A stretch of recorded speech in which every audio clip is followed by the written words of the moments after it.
Hi guys, welcome to Cracku's YouTube channel. I hope you all are doing well. In this video, we will be discussing about NMAT as an exam. Basically, NMAT is one of those exams which comes in the category after CAT and ZAT. The most important exam would be NMAT. NMAT leads you to around 50 plus institutes in the country, of which NMIMS Mumbai is the best college. So in this video, we will be discussing the syllabus, we'll be discussing the cutoff, we'll discuss like what the exam is as a whole. Yeah, so let's get started. Yeah, so beginning with an overview, NMAT is conducted by GMAC. Now, GMAC, if you don't know, is the same body which conducts GMAT exams. So you actually see a lot of similarities between NMAT and GMAT in terms of the questions, like the type of questions that are asked, the phrasing of the questions and everything. Um, but nonetheless, we'll be discussing all of it. It is accepted by NMIMS and several other B schools, around 50 plus in India. Other than that, it's also accepted by a few it's also accepted by a few foreign universities. I think Philippines, Morocco, South Africa, and all of those. Multiple attempts are allowed, up to 3 attempts. So basically, you can take NMAT for 3 times in a particular year. But there has to be some difference. 15 days ka gap needs to be there between the attempts. Like say if I attempt today on January 1st, then the next I can attempt is on January 15th. Although they basically have a window of time, from this period to this time, it's somewhere around from October to November, it's there. Uh, Around that time, you can basically book your slot and give the exam. And if you wish to retake the exam, you can do it, but like it has to be 15 days after you've actually taken the exam. There are no negative markings. One thing about the multiple attempts thing is, if you are because NMIMS is the best institute you can get through NMAT. So if you want to get into NMIMS, you need to make this note: ki NMIMS accepts only the first NMAT ka score. As in, like, you can take NMAT 3 times, but they will consider only the first NMAT ka score. There is no negative markings.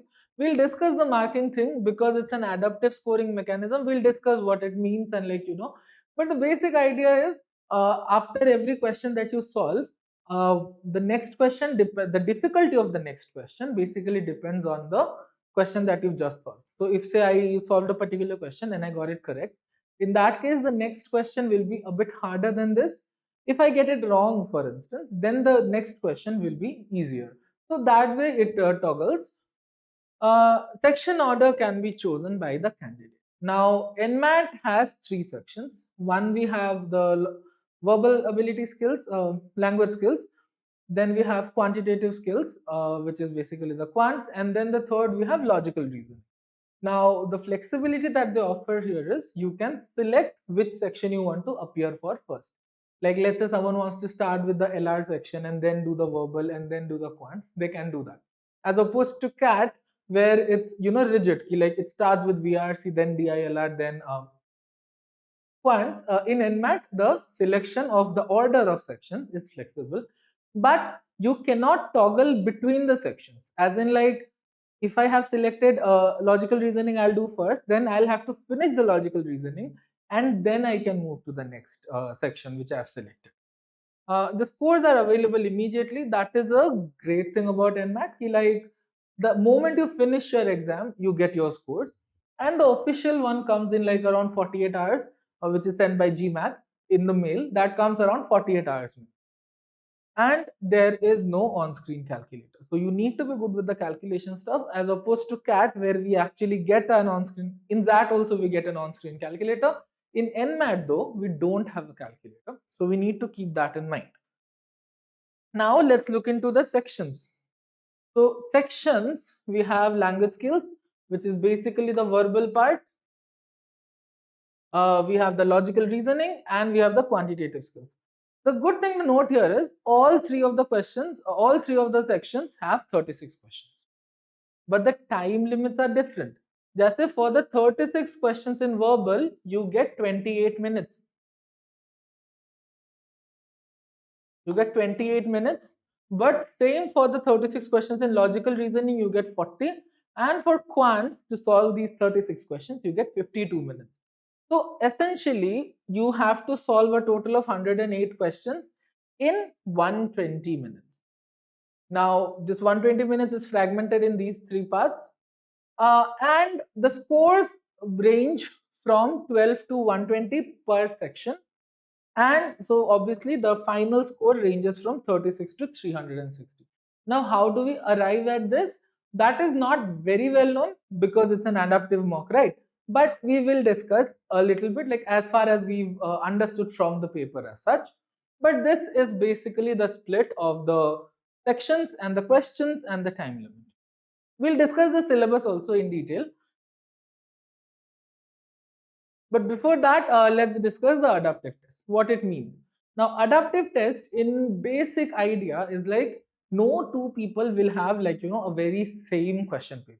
There is like a pool of questions and like, a few initial questions, obviously everyone might get similar or not.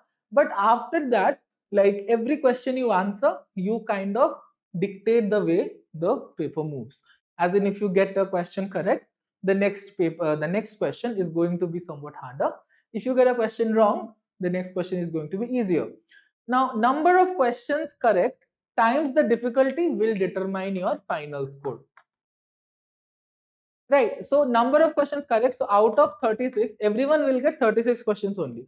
If you're done with the 36 questions, it means you're done with the section. You have to wait for the next section to start. Now, out of 36, how many questions you get correct times the difficulty of the questions. Let's say I got 36 questions, I did all of them, and I say like I did 12 difficult questions, 12 medium questions, and 12 easy questions. So my score, whatever it is, but someone who say did like 14 difficult questions, 8 medium questions, and like the remaining easy questions, that person will have a better score because he's attempted more difficult questions. How do we determine this difficulty? That depends on you as a student. That depends on the number of questions you are doing. Correct karoge. If you do correct questions, in that case the difficulty they will increase, they'll amp up gradually. If you're doing it wrong, in that case the difficulty will decrease. So this depends on the student. Like how do we determine the difficulty of the question? Now, responses to your questions determine the difficulty. As we discussed, score is derived not just from the number of correct and incorrect answers, but also from the difficulty level. Obviously, from this relation, we can figure these two. The number of questions correct and the difficulty determines my final score in NMAT. Now, answering higher level questions correctly yields a higher score. Okay, this is an important thing. We cannot basically skip questions in NMAT. What it means is, what happens in CAT is like there's like a site in my dashboard, right? So like let's say if I'm attempting quants, I have 22 questions, so I can like basically choose, I can like move around the questions. Like let's say I did this or that. In NMAT, that is not an option. In NMAT, you will either have to answer the question and move on. There is no skipping ka option. There is no like going to the other question and then revisiting it. None of that is there. You cannot review, revisit, or change your response to an attempted question. Once you hit next, in that case, you cannot go back to the question and change it. You cannot like, recheck it or anything, review ka option, nothing is there. Once you answer the question, it's a done deal. Now, the thing is, we may be penalized for leaving questions unanswered. So that is something which always happens. Ki like we think we actually start very slow, and because of that, we don't actually get to finish all of the 36 questions. So that is a wrong thing to do because there might be some penalty which we've seen, like from the students appearing and from their feedbacks from them, which we've understood is like two people might have attempted the same number of questions, but one person might have scored more because he finished the paper and the other one didn't finish the paper. So this is something which we've gotten from a lot of people, like appearing and the students and collating the data. It's basically there might be some penalty involved with like if you're leaving out questions in the end. So it's always recommended ki initially if you're not able to figure out something, leave a few questions there.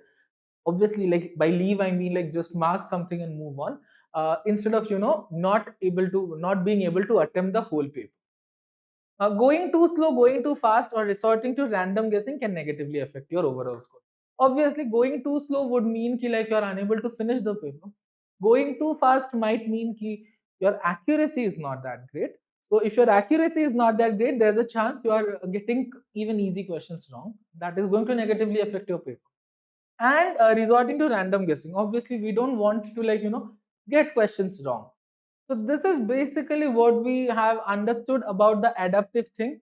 We are not supposed to go very slow. We are not supposed to obviously rush through it, but we want to finish the paper. If you are, you can leave a few questions at the start, like mark something and move on, but don't do like all of the questions. Do a few and then you can move on.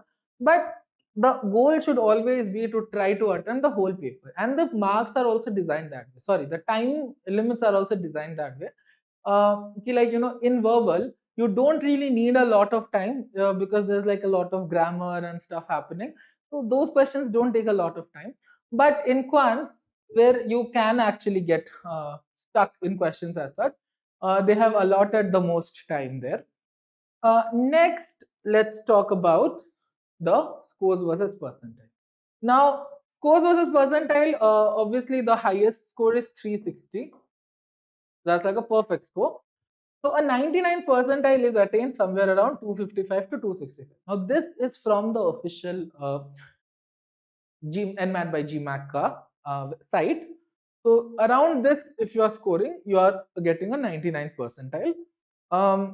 Now, most of the institutes, apart from NMIMS, they usually have a requirement like XIMB, for instance. They require somewhere around like 90 or like 80. So this should be the ideal score, around 230 to 240 should be a decent score in NMAT. Now with NMIMS though, like initially, like beforehand, they used to do this. They would make the selections, or like the first 8 selections were basically based only on the NMAT scores. But recently, over the last 2 years, they've also introduced something called the NMAT competency test, which is like a second round of testing that you need to go through for NMIMS. And for that, the cutoff usually stays around this 206 to 207. Looking at the top institutes, obviously we have NMIMS Mumbai. Now NMIMS Navi Mumbai is the best. Other than that, NMIMS also has a few more campuses. We have NMIMS Navi Mumbai. I think there's a Hyderabad, there's Indore, there's a Bengaluru, which is also doing pretty well. And I think they recently opened another one in Ahmedabad. So NMIMS Mumbai, they are having a cutoff of around 209, which is like a baseline thing. Like if you get this, it means you are eligible to apply for NMIMS. And another thing about NMAT is that you have to select the institutes where you want to send your scores while filling out the form. And also there has a separate form that you need to fill if you want to go to NMIMS. So NMIMS is filling out the NMAT form does not imply that you have filled out the NMIMS ka form as well. NMIMS form needs to be filled out separately. We have a separate video dedicated to how you can fill out the form, so you can go check that out. Other than NMIMS, we have these institutes: XIMB 234, so around the 90 percentile. TAPME, ISB, KJ Somaiya, IFMR, this is Kriya University, SOIL, SDA Bokani, and ISBR. Now, ISB, this is interesting, but ISB this is not the flagship program. The flagship ISB program is PGP and PGPYL. PGPYL takes both GMAT and CAT, and PGP takes only GMAT and GRE, I guess. So this one is some other program, advanced program in like business analytics or something. This is not the flagship MBA program. And these are the cutoffs for the institute. You can check these out. Next, let's discuss the syllabus. Talking about the syllabus, let's start with language skills. Language skills, these are the things that are described. This is the official syllabus basically. NMAT has this book called NMAT Review, which is similar to the GMAT Review books that come out. There they have basically defined the whole of the syllabus, and based on that we've compiled this list. So first we have reading comprehensions. Now reading comprehensions, anyone who's preparing for MBA exams is very well versed with what reading comprehensions are. In reading comprehensions though, they are not very similar to what we have in CAT. What I mean is the number of questions is lesser. There can be 3 questions as opposed to 4 in CAT. The number of questions, the questions are not very taxing that way. Like CAT questions are harder to understand. They are like, stronger traps. NMAT questions are relatively simpler. The passages as well are much simpler in NMAT when you compare it to CAT. NMAT passages usually revolve around like say humanities and social sciences, those kind of things. And the passages are around like 350 words, right? 300 to 400 is the maximum thing you can have, as opposed to 500 plus in CAT. So that is about the RCs. RCs, I would say, are the relatively easier part of the NMAT syllabus, NMAT verbal syllabus. Next, we have paraforming. Paraforming is what we call parajumbles. Right, parajumbles are basically 4 sentences are given to us. We need to figure out the proper order in which the paragraph can be formed. So this is called paraforming. Next, we have error identification. In error identification, there can be questions like a sentence is given which has been fragmented into parts, and we need to figure out where the error is. Or there can be sentences like a part of the sentence has been underlined. Figure out what should be the correct alternative. As in, like he said to me, "I am going," something like that, and the "I am going" is underlined, and you need to figure out if this "I am going" is correct or something else has to be there. Now, what are the kind of errors that we get? Very basic idea. Like we have subject verb agreement, we have tenses, we have prepositions, we have modifiers. Those are the very common kind of errors. There can be errors in parallelism, use of conjunctions, use of prepositions. Those are the kind of errors we get to see in error identification. Next, we have prepositions. Prepositions are simple in the sense that basically a sentence is given, the preposition is taken out. You need to figure out what is the correct preposition that needs to be there. So pretty standard fill in the blanks kind of a thing. Next, we have sentence completion. In sentence completion, what we have is they can give you a small paragraph and they can say what can be the last line of the passage. Those kind of questions come in sentence completion. Finally, we have analogies. Now, analogies, so we know like those, like if say,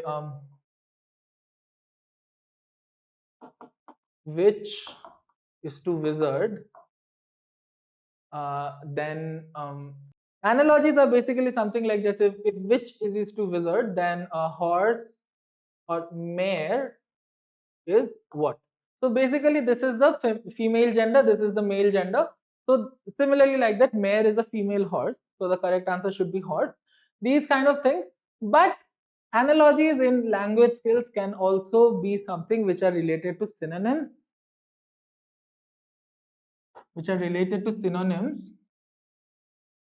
Antonyms.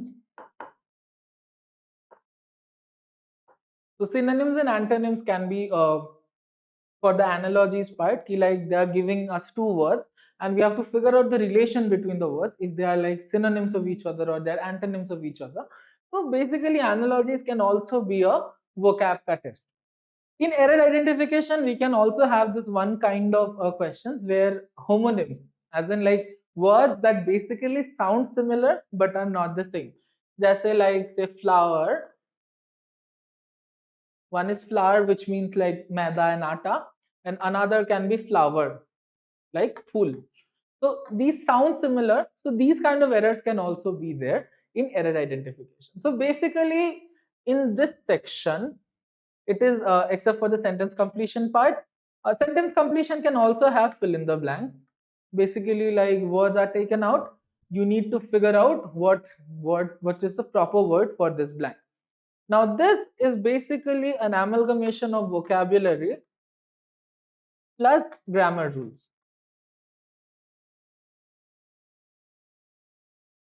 Now, sentence completion can actually have fill in the blanks as well. Fill in the blanks as in like a sentence has been taken and like 2 words are missing from it, and then the options are given. You need to figure out what is the proper word for them. So these four, error identification, preposition, sentence correct, completion, and analogies. These four are basically an amalgamation of vocabulary and grammar rules.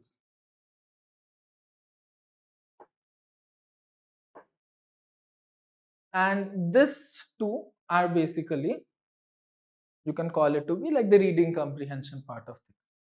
Next, let's move to the logical reasoning section. Now, in logical reasoning, we have critical reasoning, deductive reasoning, analytical puzzles, and other kinds of reasonings. What happens in CATCA logical reasoning is we are given these sets which we need to solve. Here, we can get sets, but the sets are going to be very small. And we can have verbal like questions as well. Critical reasoning, case in point. Critical reasoning questions are not those kind of logical reasoning things. Critical reasoning can have conclusion based questions, inference based questions, assumption based questions, or strengthening weakening.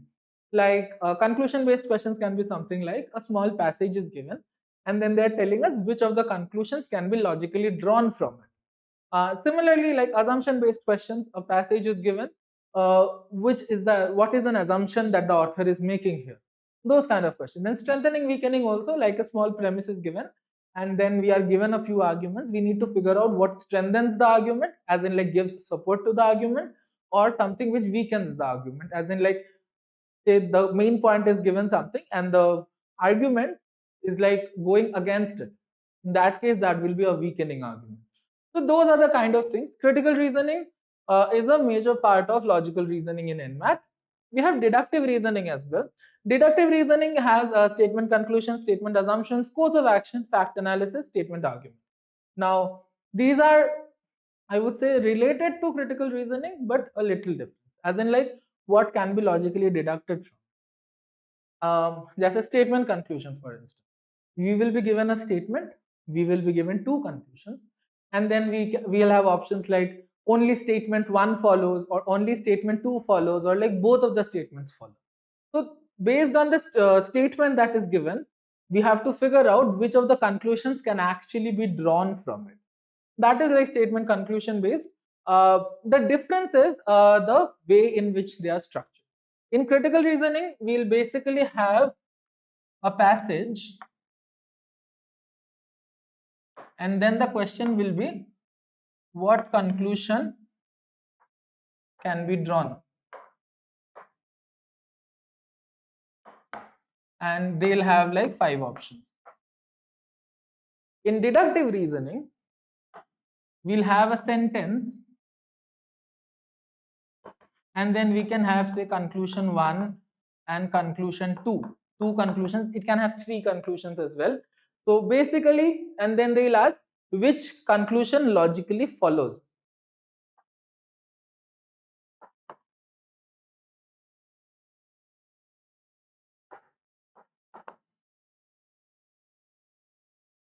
So that is the difference in deductive and like critical reasoning questions.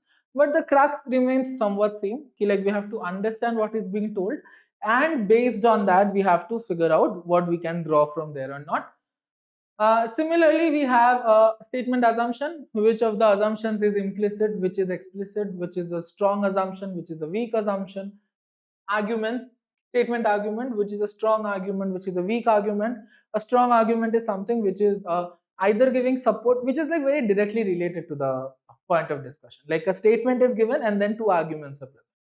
Right. So a strong argument would be something which is very directly related, or like directly giving support or directly going against what the argument is saying. Like it should be relevant to the discussion.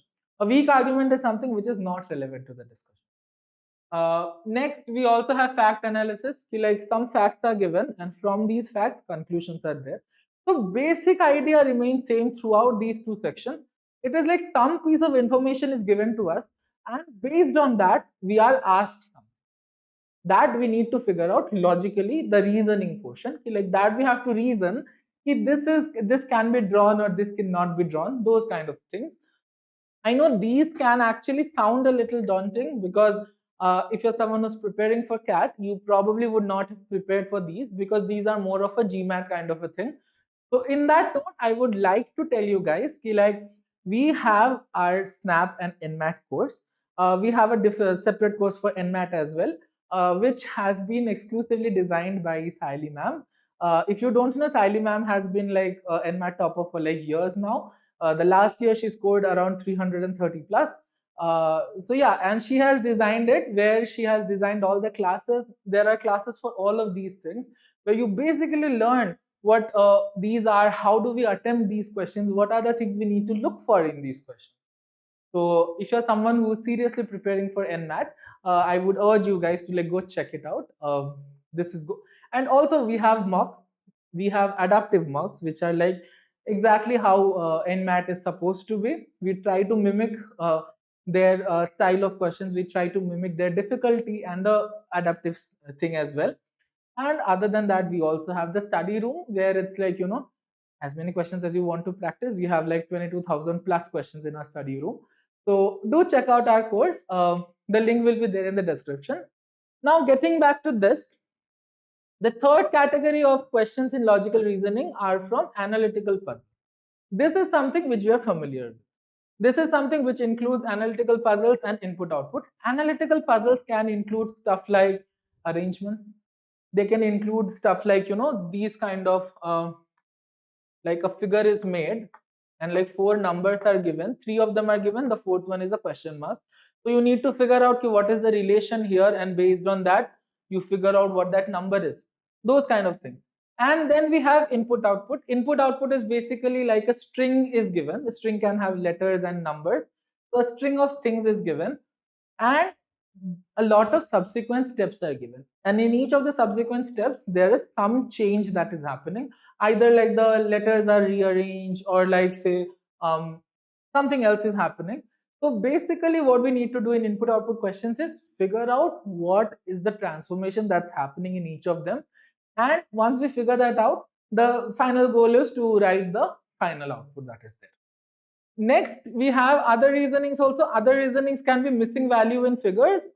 This can be something like, you know, a figure is drawn with like say 3 numbers here. Another figure is drawn with say 3 numbers here. Then a third figure is drawn where only 2 numbers are given. We need to figure out what this third number is going to be. Then we have set theory. Set theory can have those kind of questions, like pure quants questions also there can be. Like what can be the maximum number of people who are there here, or like what can be the minimum number of something. Those kind of questions are there. Decision making. Decision making, like a small caselet will be given to us, describing a situation, and then let's say the protagonist, we are talking about someone named Sham who has gone through something, and at the end they are asking what should Sham do, what is the best thing to do for Sham. Those kind of questions, decision making. Ranking tests, basically arrangements. You have to figure out what is the ranking for everything, and also it can be something like say a person A is sitting in a line such that from the right side he is at the 32nd position, and from the left side he is at a 21st position. Then how many people are there in that room? Those kind of questions. Venn diagrams similar to set theory, and syllogisms. Syllogisms are those questions like all A's are B's, some A's are not B. Then like what can we say? What is the relationship between B and C? Those kind of questions are in syllogism.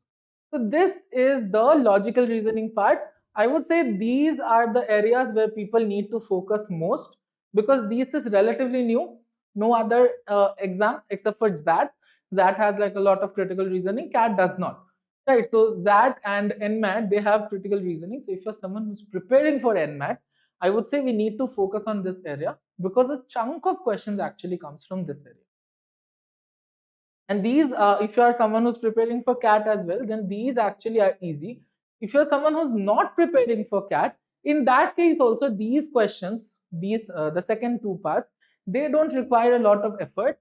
More effort is required to get the first two parts correct, because they are logical reasoning. तो नाम से है, they are kind of verbal only. So we need to practice this. Finally, let's discuss the Quant's syllabus.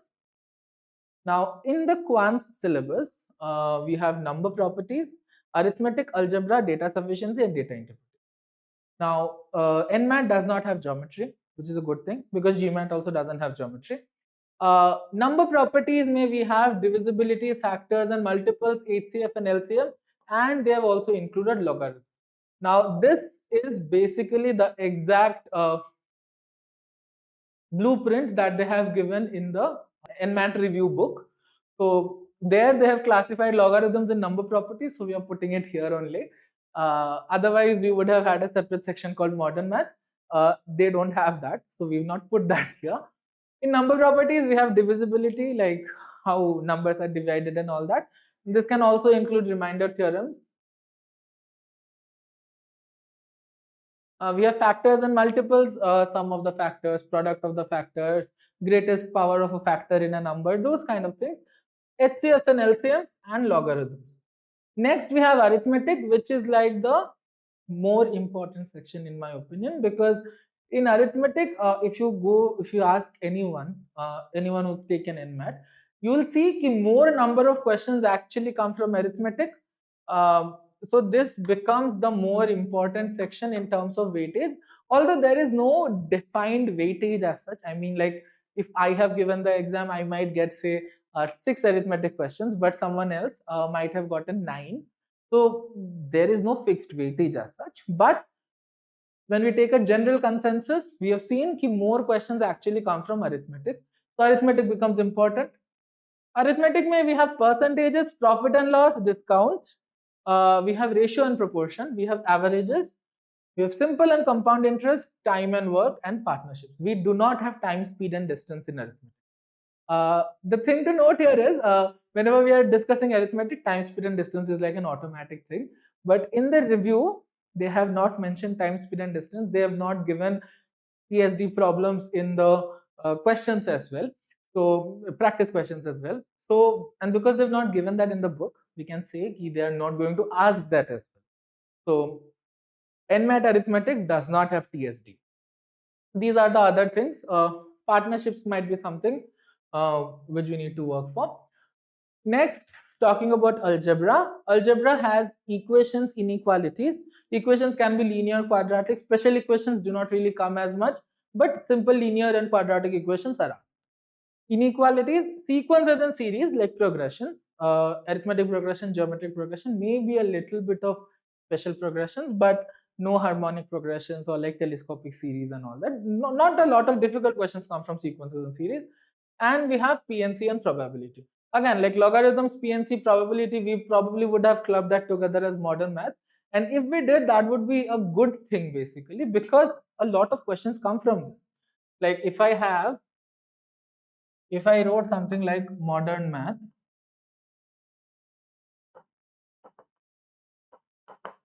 that had say log, PNC, probability and sequences. This is an important part because a lot of questions come from this. The thing is, in the official guide, they have like demarcated it that way. So we are saying it like that. But modern math actually is a very important part. Like after arithmetic, more number of questions actually come from modern math. So this also becomes an important thing to prepare for. Finally, we have data interpretation. In data interpretation, nothing very crazy. We have graphs and charts. Mostly we see pie charts, bar charts, and line charts. Other than that, all those fancy like spiderweb charts or like sunburst charts, those are not that common. So you don't need to think about that. Go for the common stuff. And we have tables and caselets as well. Tables and caselets are like, obviously caselets are like a small thing that is given to us. Basically a very simple DI. Tables also that way. Another thing which is only NMAT specific is the data sufficiency part. This is also something that we would not have prepared if we are preparing for CAT. What happens in data sufficiency is we are basically given a problem and then we are given two statements. And then the question asks, can we solve this problem using statement 1 only, or using statement 2 only, or do we need to use both of them together to solve it, or is it like even after using the two of them we are unable to solve? So that is the idea with data sufficiency. They can have number based properties, arithmetic based, algebra based, and probability based. So basically these are like similar type of questions. Like it, you can consider it to be an incomplete question. Like they are just telling ki Ram travels from city A to B, which is 180 kilometers, and then one statement says the speed of Ram is 18 kilometers per hour, and statement 2 says Ram takes 5 hours to go there or something like that, and then the statement asks what is the average time or something like that. So in that case we have to figure out that actually becomes a arithmetic based thing. We can have an algebra and probability based or a number based basically everything that is written here, uske basis pe data sufficiency questions we can have. So that is it, guys. That is the basic overview of NMAT as an exam. We discussed the syllabus, like all the things that we need to study, all the important things, what the topics mean essentially.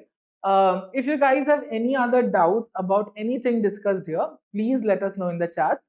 We'll be more than happy to help you out.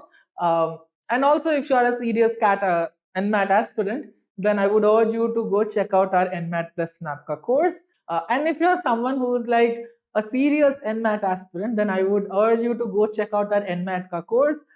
It's a very well structured, well designed course by Saili ma'am, where we have essentially figured out all the things you need to do, what is the systematic approach required to do well in that exam. And yeah, the link will be there in the description. Please do check it out. That is it for this video, guys. Thank you for watching. We'll see you in the next one.